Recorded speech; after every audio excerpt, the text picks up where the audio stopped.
Hello guys, मेरा नाम स्टैनिस है और जो कहानी मैं आपको बताने जा रहा हूँ वो 2006 और 2007 के आसपास की है, जब फेसबुक का हर जगह यूज होना शुरू हुआ था। मैं तब अपने कॉलेज में था और हर स्टूडेंट की तरह मेरा भी फेसबुक अकाउंट था।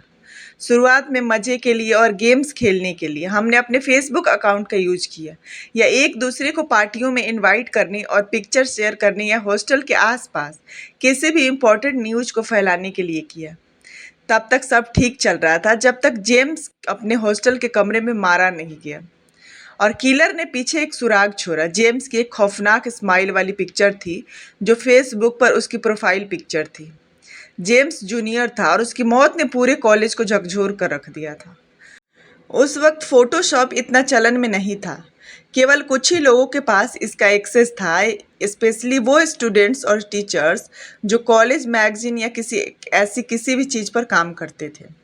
इन सभी स्टूडेंट्स और टीचर को पूछताछ के लिए बुलाया गया, लेकिन कई दिनों की पूछताछ के बाद इसका कोई सुराग नहीं मिला कि जेम्स को किसने मारा।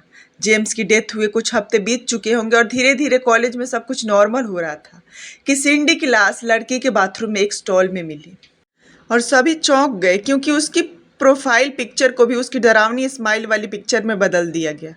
एक यूनिवर्सिटी में कुछ हफ्तों में हुई 2 हत्याओं से पुलिस हैरान रह गई। सभी स्टूडेंट्स डर गए, क्योंकि वह स्पष्ट था कि यह किलर एक स्टूडेंट के मर्डर करने के बाद भी रुका नहीं था।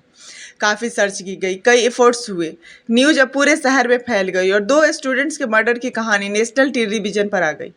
मेरे दोस्त माइक और मैं रूममेट थे। हालांकि हम सीनियर थे, हम उस किलर के शिकार होने से बहुत डरते थे। हालांकि हम अलग अलग सेक्शन में थे, लेकिन हम कहीं भी एक दूसरे के साथ जाया करते थे।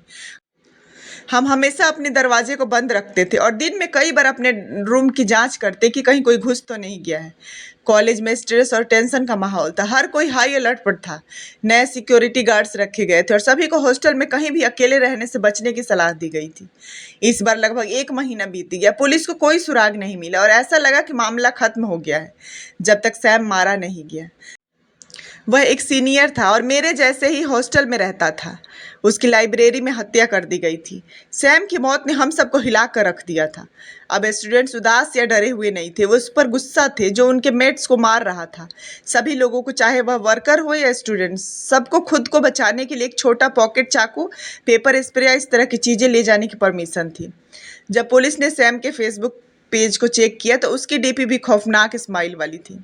मरने वाले किसी भी छात्र के बीच कोई रिलेशन नहीं था, सिवाय इस फैक्ट के कि वह सभी एक ही कॉलेज में पढ़ रहे थे और उनके फेसबुक अकाउंट से। जब पुलिस को इस बात का पता चला तो सभी ने अपना फेसबुक अकाउंट डिलीट करना शुरू कर दिया। मैंने और माइक ने भी कर दिया। अगली हत्या सैम की मौत के 2 दिन बाद हुई। इस बार मैरिसा नाम की एक लड़की थी, वह भी एक सीनियर थी और उसने अपना अकाउंट डिलीट नहीं किया था, जिसका मतलब था कि उसकी डीपी भी उसी तरह के खौफनाक स्माइल में बदल दी गई थी। इस बार कॉलेज प्रशासन ने सेमेस्टर खत्म करने और लॉकडाउन पर जाने का फैसला किया था।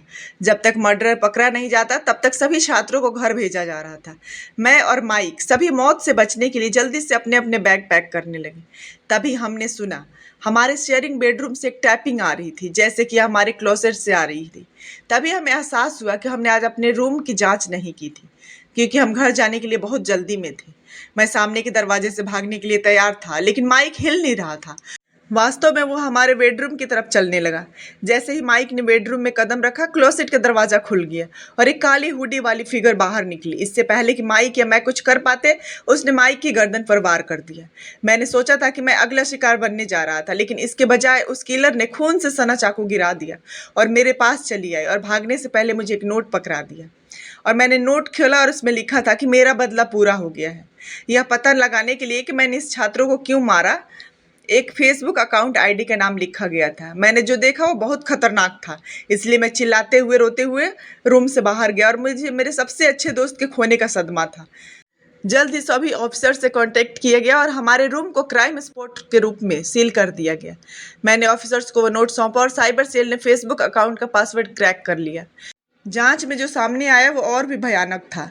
मारे गए चारों छात्र उस फेसबुक ग्रुप के मेंबर थे जो बाकी स्टूडेंट्स को धमकाया करते थे, खासकर वो जो गरीब फैमिली से आते हैं।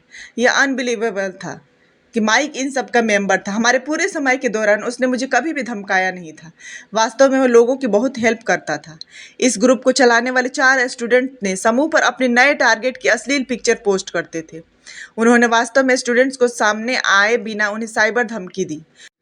ये बहुत ही भयानक बात थी और इनकी इन धमकियों के कारण 3 स्टूडेंट्स ने कॉलेज छोड़ दिया। यह बहुत ही घिनौना और गंदा गेम था, ये जो चारों स्टूडेंट्स दूसरे स्टूडेंट्स की ज़िंदगी से खेल रहे थे।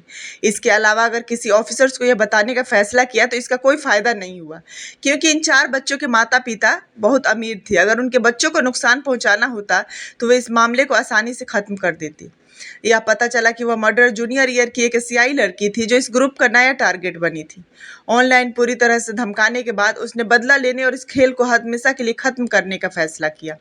बाद में जब उस लड़की को सर्च करने के लिए एक सर्च प्रोसेस चल रही थी तो यह पता चला कि वह इस बार जब उसने माइक की हत्या कर दी तो वो उसी रात अपने होम टाउन वापस चली गई और कभी वापस नहीं लौटी। मेरा दिल टूट गया था कि मेरा दोस्त इतना डेविल टाइप हो सकता है। और इससे भी ज़्यादा चौंकाने वाली बात यह थी कि फेसबुक का इस्तेमाल अच्छे से ज़्यादा नुकसान करने के लिए किया जा सकता है। अंत में चारों दबंग अपने पीड़ितों की भयानक स्माइल वाली पिक्चर फेसबुक ग्रुप पर पोस्ट करते थे और मर्डरर ने भी यही किया था।